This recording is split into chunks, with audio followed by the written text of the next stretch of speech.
Assalamualaikum warahmatullahi wabarakatuh. Di video kali ini, kita akan membahas tentang jenis algoritma dalam sistem penjadwalan. Yang pertama, ada FCFS, yaitu First Come, First Serve, di mana algoritma ini merupakan algoritma penjadwalan yang paling sederhana yang digunakan CPU. Dengan menggunakan algoritma ini, setiap proses yang berada pada status ready dimasukkan ke dalam Vivo Queue dengan prinsip first in, first out, sesuai dengan waktu kedatangannya. Proses yang tiba terlebih dahulu yang akan dieksekusi. Yang kedua, ada shortest job first scheduling, di mana memungkinkan setiap proses yang memiliki burst time atau waktu pengerjaan terkecil yang akan dikerjakan terlebih dahulu.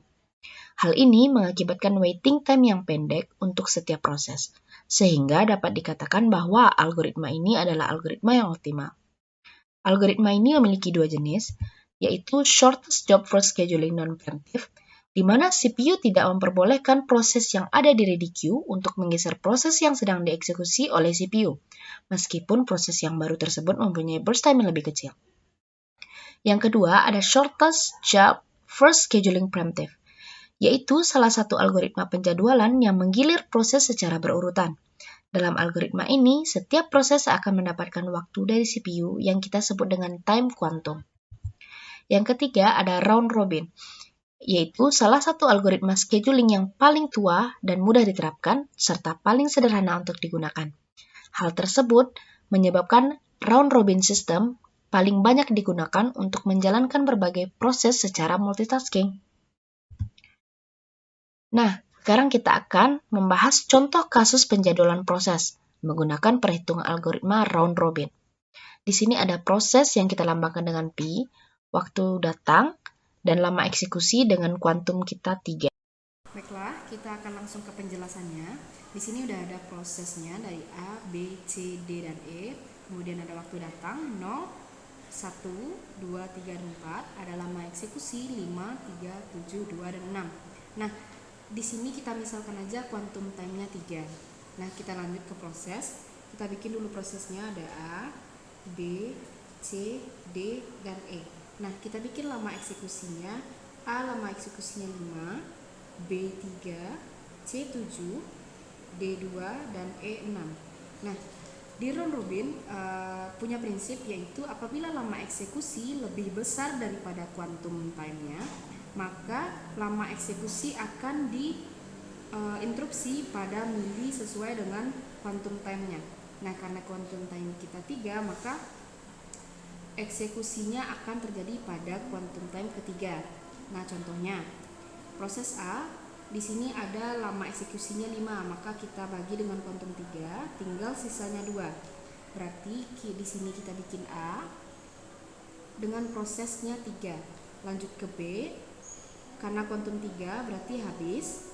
Langsung kita bikin di sini B, berarti ada 3 ditambah 3 berarti 6. Nah, lanjut C, berarti kita kuantumkan 3, sisanya 4. Kita bikin C di sini, berarti 6 ditambah 3 ada 9. Lanjut ke D.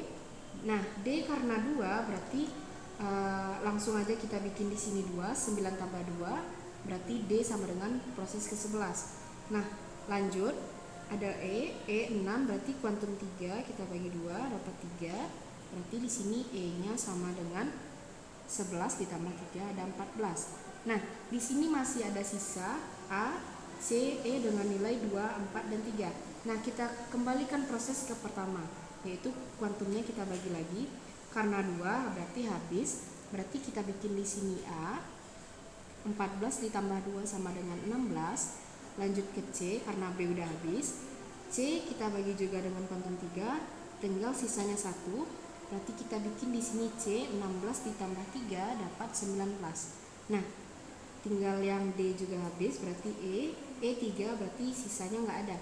Kita bikin langsung E di sini, berarti E sama dengan 19 ditambah 3 berarti 22. Nah, 22 kita lanjut, masih ada sisa C. C karena C tinggal 1 habis. Kita bikin C di sini, jadi 22 ditambah 1 sama dengan 23. Setelah proses pertama selesai, kita lanjut ke langkah kedua, yaitu mencari waktu tunggu, yaitu dengan proses sama dengan proses akhir dikurangi waktu datang dikurang dengan lama eksekusi. Nah, di sini kita masukkan rumusnya, yaitu proses A sama dengan proses akhirnya yaitu 16. Maka kita bikin di sini 16 dikurang waktu datangnya 0 dengan lama eksekusi 5. Nah, berarti sama dengan 16 dikurang 0, 16 dikurang 5. Berarti ada di sini 11 prosesnya tinggal. Begitu juga yang B, kita bikin B di sini proses terakhirnya adalah 6. Kita kurang dengan waktu kedatangan 1, lanjut 3, berarti 6 dikurang 1 dikurang 3 dapat 2.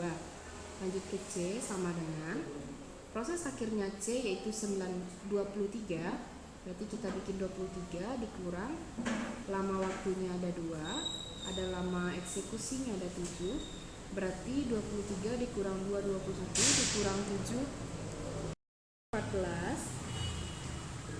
Ada D sama dengan, lanjut D proses akhirnya ada 11, kita lanjut 11 dikurang waktu datangnya 3 dikurang lama eksekusinya 2. Nah, berarti 11 kurang 3 dapat 8 dikurang 2 dapat 6. Lanjut ke E, berarti proses E terakhir adalah 22 dikurang dengan waktu datangnya 4 dikurang 6 sama dengan 22 kurang 4 dapat 18 dikurang 6 dapat 12.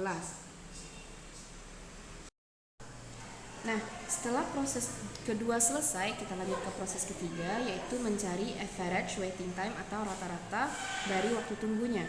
Nah, di sini udah ada rumusnya, yaitu proses A ditambah B ditambah C ditambah D dan tambah E. Nah, kemudian kita bagi dengan banyak proses, yaitu 1, 2, 3, 4, dan 5. Berarti ada 5 proses. Nah, kita lanjut. Proses A bernilai 11, kita tambah dengan proses B bernilai 2, C 14, D 6, dan E 12. Nah, lalu kita bagi dengan 5. Oke, kita lanjut ke proses selanjutnya, yaitu mencari total dari average time. Di sini kita masukkan prosesnya dulu, A, B, C, D, E, kemudian kita tambahkan waktu tunggu dengan lama eksekusi. Nah, di proses A waktu tunggunya yaitu 11 ditambah lama eksekusinya ada 5, nanti sama dengan 16. Yang B ada 2, kita tambah dengan waktu tunggu 3, berarti ada 5. Yang C kita lanjutkan dengan 14 ditambah 7 sama dengan 21. Yang D ada 6 ditambah dengan 2 sama dengan 8. Yang E ada 12 ditambah 6 sama dengan 18. Nah, kemudian kita lanjut ke proses terakhir, yaitu mencari ATAT, singkatan dari all time average time. Nah, kemudian langsung aja kita tambahkan proses A ditambah B ditambah C tambah D tambah E. Kita bagi dengan banyak proses yaitu 5. Nah, di sini proses A yaitu 16, kita masukin aja. Yang B 5, yang C 21, kemudian yang D ada 8, yang E ada 18, kita bagi 5. Nah, di sini sama dengan 16 tambah 5 tambah 21 tambah 8 tambah 18 sama dengan 68. Kita bagi dengan 5 yaitu 13,6 MD.